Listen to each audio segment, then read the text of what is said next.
Saudações, queridos amigos e irmãos, que a verdadeira paz do Senhor Jesus Cristo possa reinar no seu coração e no meu coração. Queridos, estamos juntos para continuar esse estudo muito interessante e muito abençoado no livro dos Salmos. Hoje vamos estudar o capítulo 1 desse livro tão maravilhoso. Oramos. Senhor, humildemente estamos perante a sua presença. Peçamos a unção do Santo Espírito para que possamos entender a tua palavra no santo nome de Jesus. Amém. Prosperidade abençoada. Irmãos, os salmos exprimem a linguagem do coração do crente, seja de luto pelo pecado, sedento de Deus ou regozijando-se nele. Nelas estão gravadas experiências de aflições, lutas frente às tentações, triunfo na esperança e no gozo da libertação. Ainda nela podemos encontrar apreciação e admiração ao nosso bondoso divino Deus. Agradecimentos pelas suas misericórdias e cuidado paterno. Juntos, elas formam um padrão de experiências divinamente designado pelo qual possamos nos julgar. Os valores contidos nelas são grandes e o uso deles aumentará o poder da verdadeira religião no seu e no meu coração. De junto, leamos o capítulo 1 do Salmo. Bem-aventurado o homem que não segue o conselho dos ímpios, nem se põe no caminho dos pecadores, ou se assenta no assento dos zombadores. Mas o seu prazer está na lei do Senhor, e na sua lei ele medita de dia e de noite. Ele é como uma árvore plantada por correntes de águas, que produz seus frutos na estação e cujas folhas não murcham. O que quer que ele faça, prospera. Irmãos, o primeiro capítulo do Salmo está dividido em duas partes. A primeira parte fala da santidade e felicidade de um homem piedoso. Podemos encontrar isso no versículo 1 a 3. A segunda parte fala da pecaminosidade e a miséria de um homem mau, no versículo 4 a 6. Assim, resumindo, podemos ter o fundamento e a razão de ambos os lados. Queridos amigos, abençoado que a palavra de abertura dos Salmos contém a essência de tudo o que se segue às bênçãos.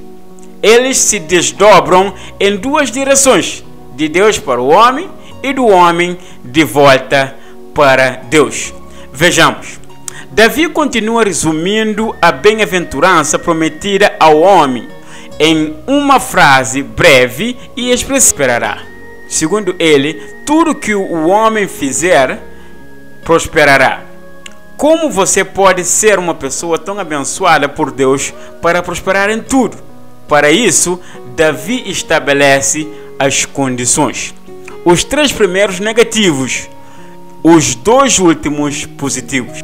Os primeiros, os negativos, são: você não deve seguir o conselho dos ímpios, você não deve ficar no caminho dos pecadores, você não deve se assentar no assento dos zombadores. Agora, será que isso nos mostra claramente que há uma questão decisiva de onde você consegue o verdadeiro conselho? Com certeza que sim. O conselho que você segue determina o curso da sua vida. Se o seu conselho vier de pessoas que rejeitam os princípios de Deus e desrespeitam os seus mandamentos, o seu fim será idêntico. Ou seja, os ímpios são o inverso dos justos. tanto em caráter quanto em condição. Eles são guiados pelos conselhos dos ímpios, andam no caminho dos pecadores, eles não têm prazer na lei de Deus, não produzem frutos, senão o que é mau, e como uma palha que o vento afasta, e o pó que o dono do chão deseja ter expulsado, como não tendo qualquer utilidade, eles não têm valor no relato de Deus. Então, se você seguir os ímpios, assim será o seu fim. Mas como eu sei que essa não é a sua vontade, Davi nos apresenta o segundo ponto. A seguir, o ponto positivo. Você deve se deliciar com a lei do Senhor e meditar nela de dia e de noite.